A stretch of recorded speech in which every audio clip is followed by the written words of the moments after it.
What is up, everyone? And first off, big apology. There's no sibling rivalry episode today. We had some kind of interesting things happen during the week where recording became a little difficult. So don't worry.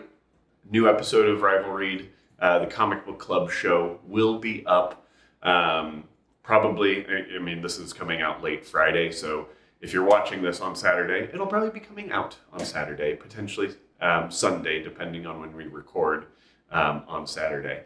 But today, I thought I would actually take some time to go through and kind of talk about this lovely wall behind me. I know that it's had kind of mixed reviews over on Reddit, which I thought it would be fun to kind of talk about some of the stuff, that I've seen on Reddit, and a little bit about how we did the wall in general. First things first, as far as the pages here, these are actual comic book pages, and I know it hurts the soul of comic book collectors, trust me. It kind of hurt my soul going through and destroying a bunch of comics. But know that the process, I was very picky on the comics that were essentially okay to be destroyed. First off, one of the things that I did, there's a bookstore here called Second and Charles that sells used books, comics. They sell a bunch of movies, vinyls, all sorts of things. If you consider yourself a nerdy person, a geek, whatever you want to call yourself, look up Second and Charles. It's a company owned by Books A Million, but it's quite awesome. But they have these boxes that have 50 comics in them for $25. And when my wife and I were talking about doing this to the wall, that is essentially where we decided to get most of our comics. Because as you know, comic books, brand new, cost anywhere from $2 to $5 an issue. So we kind of decided that would be a little much to spend on tearing them up and putting them on the wall. But 50 comics for $25, 50 cents a comic, we thought that was absolutely reasonable. So we got a couple of those boxes. The first box we got was DC only, and it really just had Justice League and Superman in it. I am not a big Superman fan, and as far as DC goes, I really only like 3 characters: the Flash, Hawkman, Hawkwoman, and Batman for the most part. So while I did get some representation of those heroes in the Justice League books, I did obviously want some more heroes up here that I personally like. So we did go out and we visited some local comic book stores, some garage sales, different things like that, and picked up books here and there. Some of the books I just got to add to my collection. And eventually we ended up going to another Second and Charles because the first Second and Charles didn't have any Marvel specific boxes. And if you guys have watched the show, you guys know that I'm more the Marvel guy than I am the DC guy. But the second and Charles that we went to had a mixed bag box. So it had DC, Indie, and Marvel comics in it. And the great thing about this one is it truly was random. There were a bunch of different Marvel comics. There was X-Men, there was some Spider-Man, there was some Avengers, there was some Iron Man. It was kind of all over the place. And same with the Indie and the DC portions of it. Again, kind of all over the place. Now, in selecting the books, I legitimately went through every single issue, kind of cross-checked to see what the value of the comics were. Not wanting to necessarily put a $50 comic up on the wall. In the DC box, didn't really get anything of value. So I was really thinking that the same thing was going to happen when I got that mixed bag box. But the mixed bag box actually had some comics in it that, if graded appropriately, hold a pretty high value. So those are not up on the wall. There's about 20 comics that came in that box that I didn't put up on the wall for that reason. Now, then we went through and we dismantled the comics. So we removed the staples from them carefully, and then essentially made the pages, to tear the pages in half. From there, we went through and we did each side of the page to see which page we liked better, which page we would rather see on the wall, since a lot of things are double-sided, and then became very thankful that there are so many ads in print comics that we actually got a lot more pages out of each book than we had anticipated we would, which was awesome. And then what we did, and you know what I'll have playing like right now, the during this conversation, I'll have the time lapse probably playing like right here. But so what we did was we started by putting the pages that we didn't really care if we saw very well up on the wall first, to start doing the initial covering. After that, we started, once we got most of the wall covered, there were still a lot of blank spaces on the walls, but we wanted to make sure that we weren't doing too many layers of comic book pages, because we didn't want it to get too thick on the wall. And we essentially just put this all up with Mod Podge. So we would put the page face down, paint a very, very thin layer of Mod Podge on the back, and then place them up on the wall, try to even it out as best we could, and then go on to the next page. Once we got that first layer of kind of meh pages on the wall, we started going through the pile that we made of pages that we really liked, of artwork that we really liked, things like that, and started putting those up on the wall. And then also grabbed, to put kind of intermittently on the wall, some full page comic book art. We didn't want to do too many full pages, just so that it didn't kind of, the part of the reason that we wanted to do the comic book pages was the complete and total like boxiness of all of the individual pages. So that was where it kind of came in really, really nice. Spreading them out kind of all over. Once we got most of the wall covered, then we started very meticulously looking for any blank spots on the wall. We did not, above this line here, we did not want to see wall. So we went through and we either put a full page over some of the random gaps that we found, or we went on some of our favorite pages and cut out our favorite panels. So that is essentially what you're kind of seeing on the wall here, is that all of these panels, all of these pages, all of these full pages, and zero wall. Now, you will see, I don't know if you can tell, like at the end, over here, there are spots where there is some blank wall here. That's because next weekend, my wife and I are going to get essentially a chair rail and put a 3-inch chair rail across the wall as well, to help frame out this even better. So that's kind of what we're waiting on now. But that'll be the project for our next weekend. Now, again, one of the big things that I wanted to do is I wanted to go through and I wanted to talk about some of the, go through and read some of the posts from Reddit, because it is just too good to,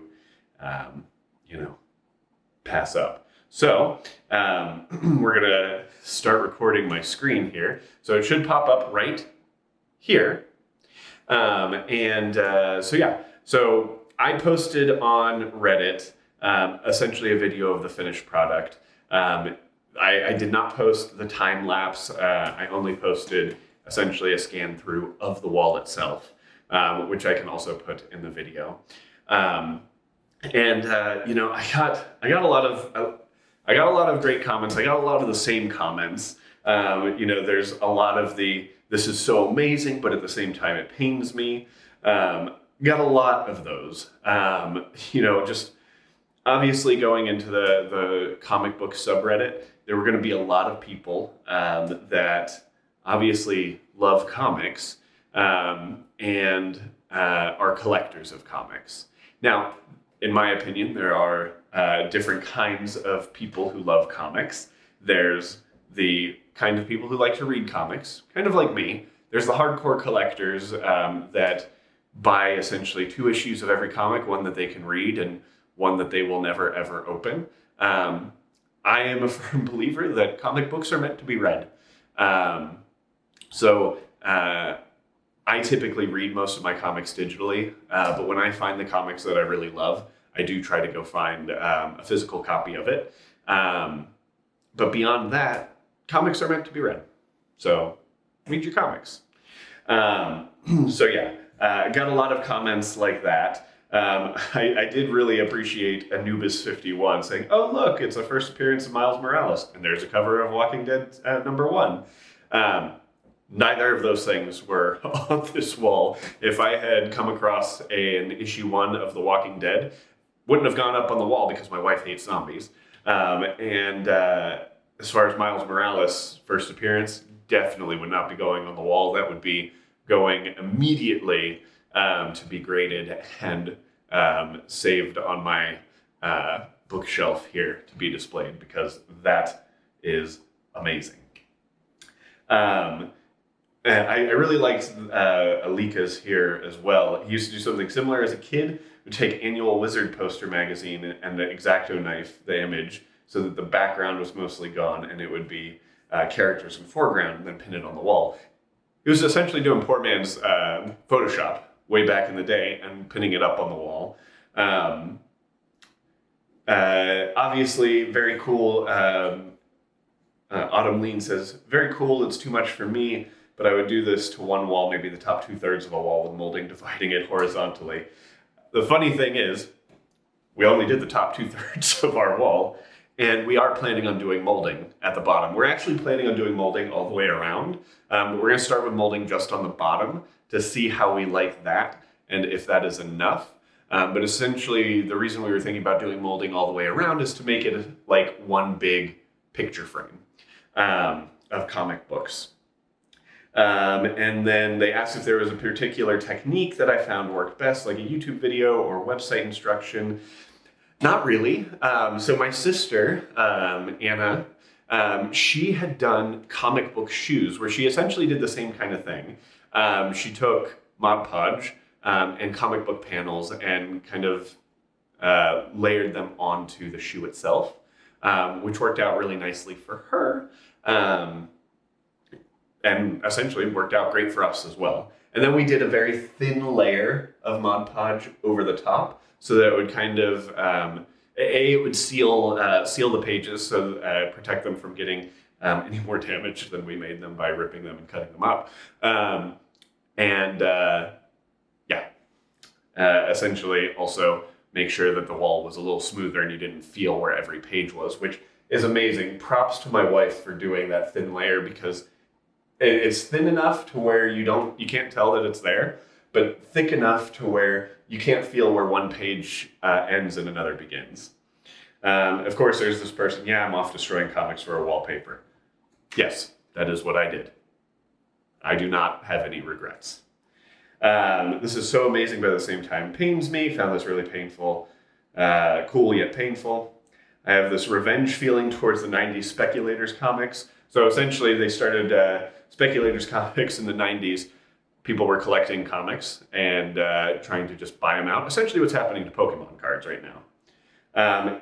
Someone asked me if there are any books of significant value or rarity. I did answer that and let them know. The books that were of significant value or rarity, I did not put up on this wall. I refused to put them up on this wall.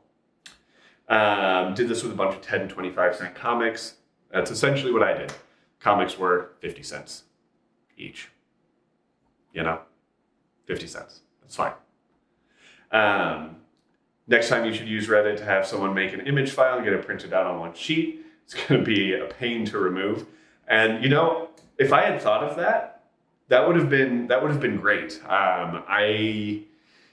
The only issue I have with that is I don't like putting up wallpaper. Doing wallpaper in sheet sizes of a comic book page, a lot less of a pain than putting up other wallpaper, which I have done. And you can ask Anna. Her and I put up wallpaper on a small 4x4 area, and it was both her and I are kind of hardcore perfectionists, and putting up wallpaper, it was not fun. It was not fun. Part of me thinks this is really cool. The other part thinks you should be jailed for crimes against nerddom. Okay. Lock me up, I guess. It's cool, but hurts my soul. Very nice. Not sure if you have plans, but this one was saying a translucent gloss, which I had already done, and they complimented a touch. I like this deleted comment of, their periodicals. I imagine it's someone telling me that I am a terrible, horrible human being for doing this to comics. And I honestly agree with these two people a lot. Their periodicals, like all other magazines, meant to be recycled and read. And this is one that I really liked because, all of these comics I destroyed, I essentially made all of the other copies of said comics that much rarer. Because, if anything, it makes your comics more valuable now that there's one less copy around. Not every comic is for keeping in plastic and treating it like the Ark of the Covenant forever. I was a big fan of that. Green Lantern 99, geez, just don't, please. Also, probably not best to post it in a comic subreddit, as we all love comics here. 273 upvotes.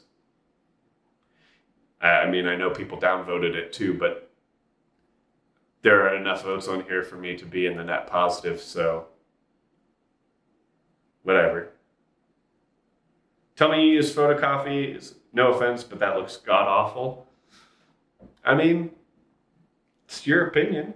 I'm still going to downvote your opinion, but it's your opinion. Sorry, tonality is all over the place. I wish I could appreciate it more, but A for effort. That is something that my wife and I talked a lot about. We were very, very big on making sure that we got comics kind of from every era, different paper types. We didn't want all newer comics where, the pages were really shiny and more magazine-like. We wanted some of the old newspaper-like comic book pages as well. And we got a nice, healthy mix of the two. As a matter of fact, the Sonic the Hedgehog and TMNT comics that we've got, they're legit newspaper paper. And then we've got some of the X-Men, some of the Justice League comics where they had switched to a slightly thicker than newspaper, but still that kind of papery paper. And then of course we've also got the newer kind of comics that are a little more magazine-like. It's amazing how going through the comics and the different kinds of papers, how different the papers are. It was absolutely kind of a shock to me. Even more so is going through some of these 90s comics and seeing ads for, oh, hey, Joss Whedon's got a new show coming out on FX called Firefly. It's oh, sounds great. Seeing ads for PlayStation games, saw some SNES ads, things like that that were just super nostalgic. It was a lot of fun to go through these pages and really look through all of these things. But yeah, so that's the wall. Let me know in the comments down below what you think of the wall. You can boast about my crimes against nerddom there as well, but I won't care.